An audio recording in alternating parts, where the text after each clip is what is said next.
Puisqu'il est désormais certain que c'est la vaccination de l'ensemble de la population mondiale qui mettra fin à la pandémie de Covid-19, l'espoir de retrouver une vie quasi normale est permis. Les voyages à l'étranger ont cruellement manqué, qu'il s'agisse de vacances ou de voyages d'affaires. Les étudiants restés coincés à l'étranger pourront enfin rentrer chez eux. De nombreux pays envisagent d'établir des passeports vaccinaux ou passeports sanitaires.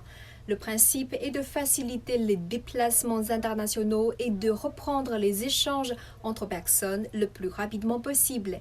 La Chine a déjà lancé son certificat de santé pour les voyages internationaux, une application pour smartphone non obligatoire qui affiche les données sanitaires d'un citoyen, par exemple s'il a effectué des tests PCR et s'il est vacciné. Le but de la démarche est double.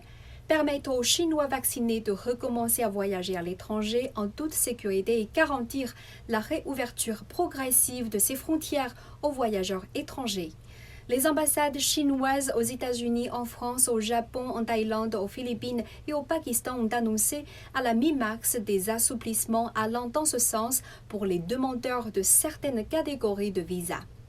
La question de la reprise des échanges humains suspendus à cette idée de passeport vaccinal a été soulevée lors du sommet d'affaires Chine-États-Unis qui s'est tenu le 17 mars à Anchorage, en Alaska. Les deux parties ont échangé sur l'ajustement des politiques de voyage et de visa en appuyant sur l'évolution épidémique afin d'avancer la normalisation progressive de la circulation des personnes entre les deux pays.